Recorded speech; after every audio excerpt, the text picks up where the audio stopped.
Hey there. So today I thought I'd do something a little different, which is I guess you'd call it a project. I'm going to replace the brake pads on my car. The great thing is these brake pads, the design of them is pretty standard throughout, no matter what kind of car you have. Not every car, but most cars are this exact same setup. It's a job. It's a dirty job. Let's get to it. You've entered the coolest life.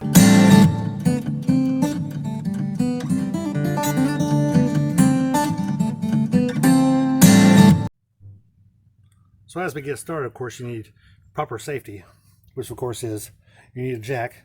This is a 2-ton hydraulic jack. 2 tons, of course, is each ton is 1,000 pounds. Or should I say, each ton is 2,000 pounds, and so this would handle 4,000 pounds. Uh, you always want to block your tires, and there's a reason for that. Because if you don't block your tires, when you start to jack up, your car has a tendency to move just a little bit. It's going to go forward or backwards. Not a lot. I've still got the car in park, so it's not going to move too much. The other thing I want to do is I'm going to end up popping the hood and releasing the pressure on the brake system. And I'll show you how to do that in just a minute. But what we've got right now is we've got these pads here. This is pretty easy to do. These are going to go in here. These are going to go on each side of those. These little U's. And these pads are going to go in there right like that, and they're going to go on the side of the rotor, and the rotor is going to be huge. It's going to be a big circle here. I'm going to show you that in just a minute.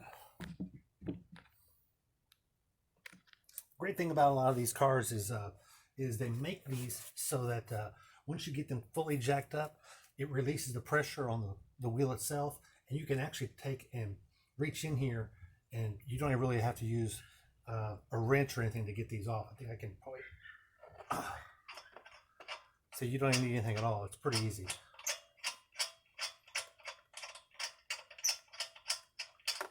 Sometimes they're a little sticky, but a lot of times you can just, yeah, that came out pretty good. Actually, I'm just kidding.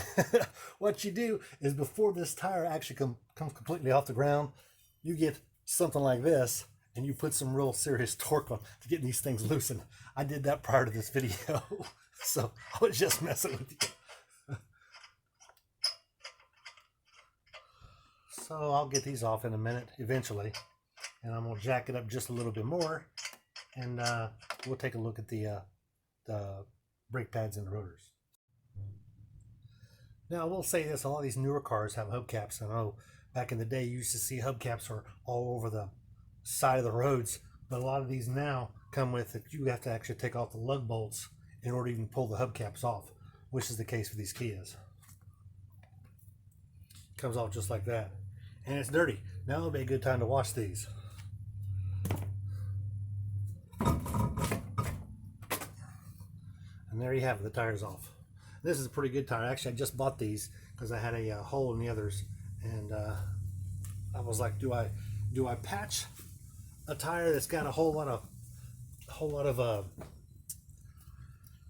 tread gone, or do I replace them? That's kind of a decision you have to make. If you think it's going to cost you $20 in order to patch a tire, consider that $20 off of your new tires. So those tires there run me $55 a piece. So I just went ahead and got a set of new tires. So these look something like this. This is a standard rotor. That's what this is. You can see it's got rust on it. Oxidization is what it is. But typically you can grab onto these and run your fingernail across them. As long as your fingernail doesn't catch, you're going to be good to go. That's going to go with both sides. Yeah, they feel pretty smooth. What I'm going to end up replacing is the pad, which is this piece actually right here. It goes from here to there, and it's going to look like this on the inside. It's that piece right there. So there's 2 bolts I've got to take from over here. There's one here, and there's one right here where my finger is. And there's one all the way down there, due south of where that one is. It's not this bolt, and it's not the one that looks like this one down here. It's not this bolt. It's going to be that bolt right there that I got my finger on. That's the bolt I want to take loose. I'm actually going to pull it all the way out, and then this piece here will come off pretty easily. So here we are, just a little deeper what we've got. I got these bolts out, and these bolts had some Loctite type stuff, which makes them extremely difficult to get out. This bolt was here. This bolt was, the other one was down here underneath. Once you get those out, this piece here should slide off. Let's hope it does. Well, it's not sliding. Just as I thought it wouldn't. What I'm doing is there's a cylinder in here. That cylinder pushes on that back brake, or should I say the pad, and it causes a crunch. If there's a lip, which there is just a little bit of a lip right here on this rotor, I need to get these pads, the old pads, off the top, over top of that lip is what I'm trying to do. So that's why it's a little difficult. Sometimes you could use a rubber mallet to get it off, but if you don't have one, sometimes you got to improvise.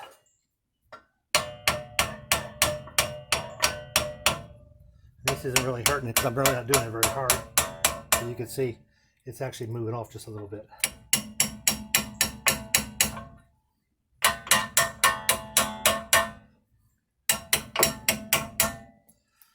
But there it is.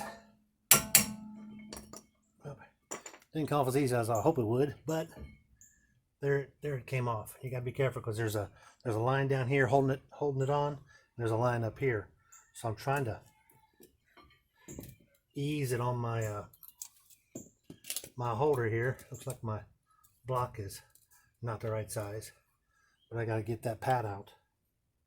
So here's the old pad. Here's one of the old pads, and you can see by just looking at it right there, huge difference in pads. What you don't want is that metal over metal. Now there's a retaining thing, which is what this is. This is a retainer, so this tends to scrape on your tire to cause your wheels to squeak when you hit the brakes, or sometimes even when you're not hitting the brakes, it'll squeak, and that's what's actually running. That's what they call metal on metal, because you don't want this whole thing to grind down. So instead it grinds down this part here, and it'll cause a grinding sound. It'll when you hit your brakes. And that's really just this little retaining clip. You can see that retaining clip is pretty small compared to that one. You can't see it too well because it's, you know, you can see it right there. But anyway, that's what I'm taking out. I'm gonna take this one out. I'm gonna take his brother who's on the other side.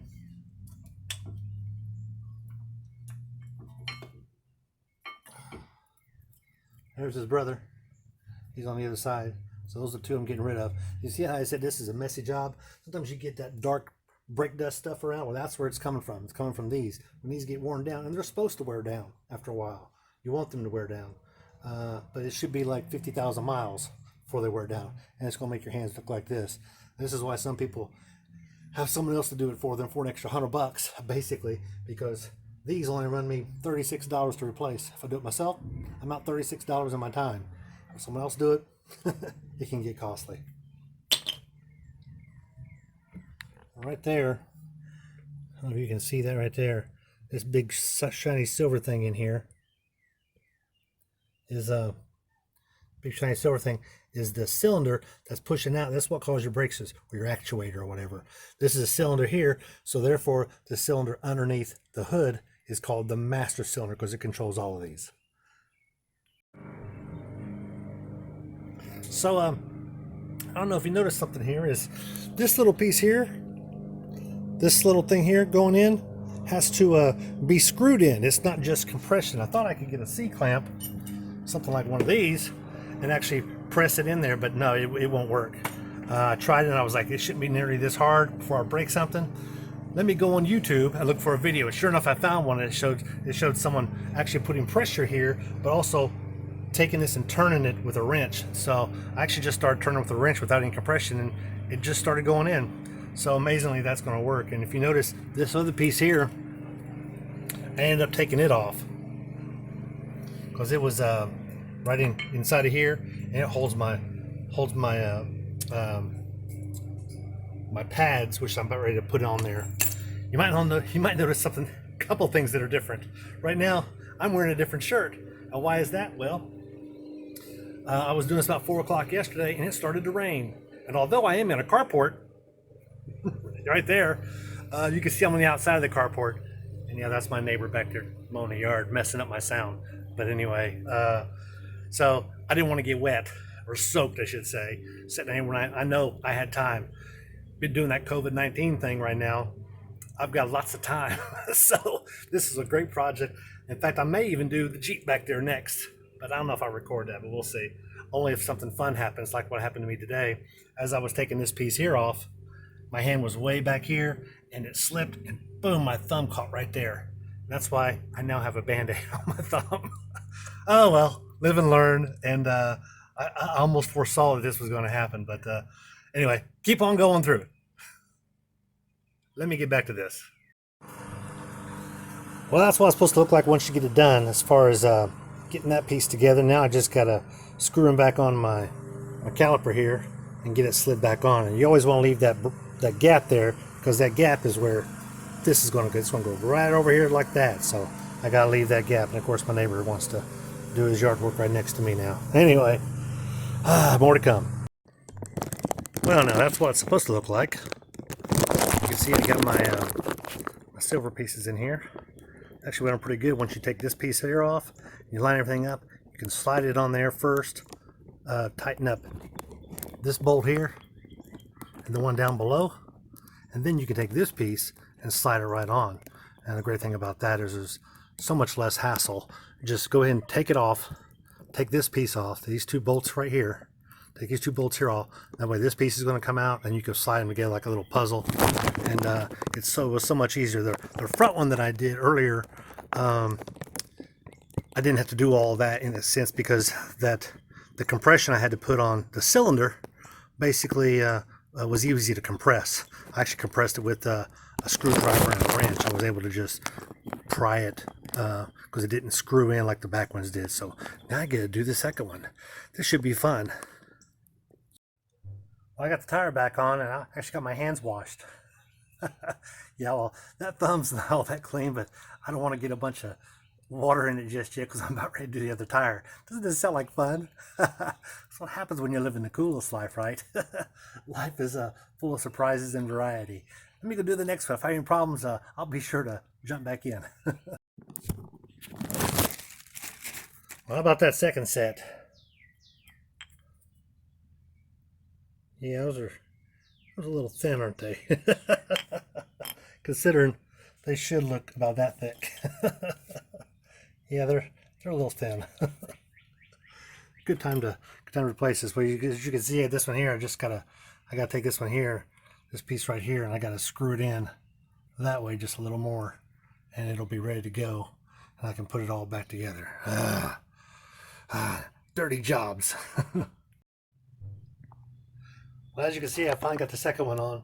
It actually went on a lot nicer and easier than the first one, possibly because of a trial and error, and I didn't hurt another thumb, because luckily I do have two thumbs. But I hurt this one on that one over there and didn't hurt any on this one. But you might be wondering, sometimes you see marks like these. They're across the screw, like that one right there. I'll let you know that if you ever take this screw out and you go to put it back in, you need to line the yellow up so that it's a perfect line. That's why they put those on there. So if you're ever taking things apart and you see marks like that, why in the world would they put a yellow marker on there? That's why. So that if you ever take this out and this one out, and this rotor will totally come off, you might want to do that if you're needing to take the rotors in to get them turned. Because even though if this is too rough and not real nice and smooth like that, it's nice and smooth. If it's got grooves in it or something, you can actually get these turned. Basically, what they'll do is they'll make these a little thinner. Is what they'll do. They'll grind them down essentially. They'll make them thinner, and they'll work just fine. So don't worry too much about that. Most auto parts stores can do that for you. Typically, they'll want to keep them overnight for that. But once you go put them back on to put these two screws back in, all you need to do is tighten it down. And once you get that thing lined up, and it'll be just fine. And that's how tight you need them. Well, let me get this thing back on. I think that's going to do it for me. I don't foresee any other problems, but you are now finally leaving. I'm going to get me something to drink. The coolest life. I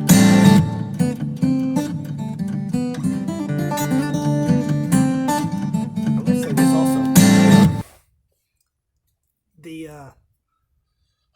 The tires themselves, it's always going to have something you're going to have to take off and repair and you're going to have problems with tires. But I don't know what I'm saying. That's going to be my blooper reel. um, um, tires, brake pads. I don't know. I'll think of it in a minute.